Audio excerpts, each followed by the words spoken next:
Above the treetops, the moon hung pale and thin, fading into the blush of dawn. Sunlight spilled through the leaves in slow golden stripes, and for one quiet heartbeat, the two lights shared the same sky. That was the moment we waited for every moon, the moment of balance.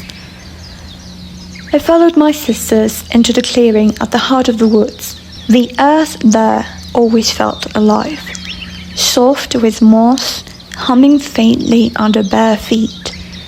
Around the spirit stone, the tribe was already forming the spiral. Tails brushed the ground in slow arcs, catching like threads of silk. Each glow carried its own color.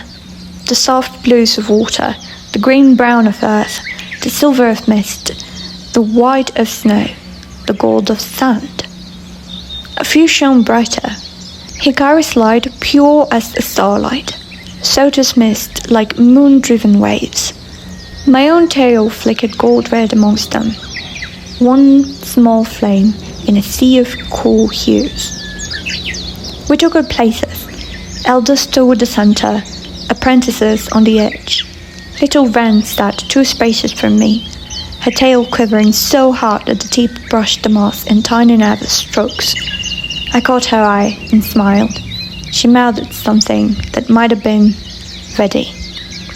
The shisho waited until the last tail touched another. Then the spiral came alive. A low hum rolled through the circle. It started in his chest and spread outward, through the cashier, the elders, and finally through all of us. The sound wasn't a word but a vibration, as if the earth itself had begun to breathe. Our tails moved with it, swaying once to the right, once to the left, then pressing lightly against the ground in rhythm. Thump, thump, thump. The forest answered, a second heartbeat echoing through the roots. The chant began, first softly, then stronger, weaving through each of us like wind through the leaves. We wake with the earth beneath us, the soil that remembers every step. We breathe with the wind above us, the air that forgets and forgives. Between them we stand, not root, not sky, but the space where both meet. Heat traveled up through my palms. When I looked down, faint light coiled between my fingers, the shared energy of the tribe. It felt like water running through my veins, cool and steady, until it reached the point where my own power waited. There it changed, quickening, brightening, turning to fire. The warmth spread through my chest and down to my tail, where the flame unfurled into a quiet gold. For a breath, I matched them perfectly. My pulse moved with theirs. My flame danced in the same rhythm. Fire, soften your hunger. Water, guard your calm. Stone, yield when it is time. Petal, rise from the ruin. Mist, carry what words cannot. Light and shadow share the same path. Energy rippled outward, and every element answered. Water threads arched through the circle, thin as silver grass. Fire rose to meet them, not to consume but to join. Mist wound between the flames, earth rose to cradle them. Blossoms opened where the light touched soil, petals turned toward the new run dawn. The moonlight still lingered on the upper leaves, so that for one impossible moment, the clearing shone in both day and night.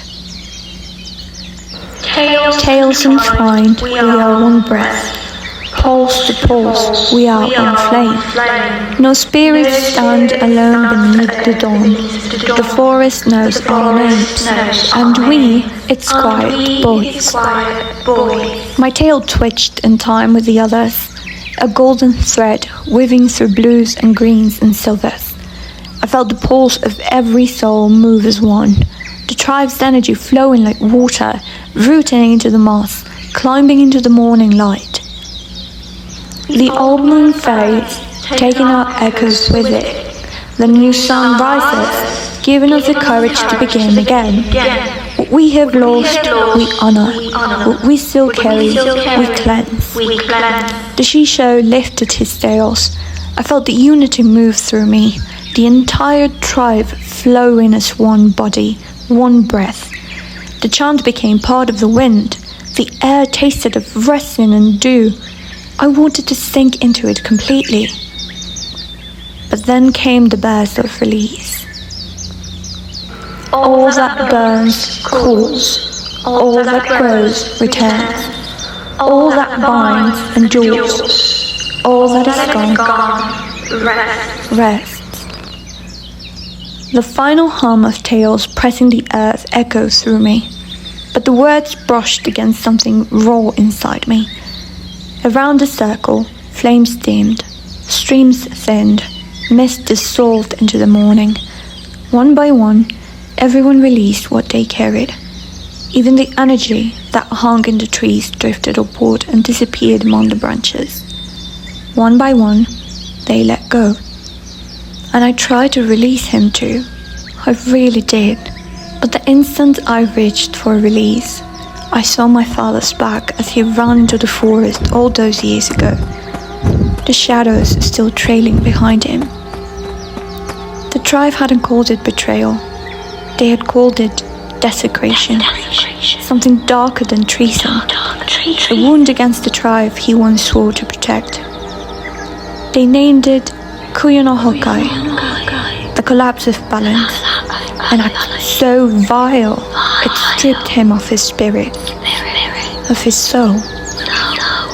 They said his darkness had nearly undone the balance in the village, and yet, when I think of him, I remember only his hands guiding mine through the first spark I ever made. His voice whispering, "Fire content, or consume." My flame flared higher. I clenched my fists, forcing it down, but the heat crawled up in my arms. Sota's mist brushed against me, cool, concerned. I breathed it in, pretending it was enough to steady me. Slowly, my tail's glow softened until it looked no different from the rest. No one said anything. Maybe they didn't see. Maybe they only felt a brief tremor in the current before the harmony returned. When the final hum faded, the Shisho bowed his head. The circle broke. Light washed over the clearing. Gold pushed away silver until only day remained. Fire drifted upward and disappeared among the branches. Around me, the others smiled in quiet relief. The energy settled, the balance renewed. Ren's eyes shone with awe. He smiled back, so my chest still burned faintly, a coal hidden under ash. The ritual was over. The moon had passed, and a new one had begun. Everyone had let go of what no longer served them. Everyone but me.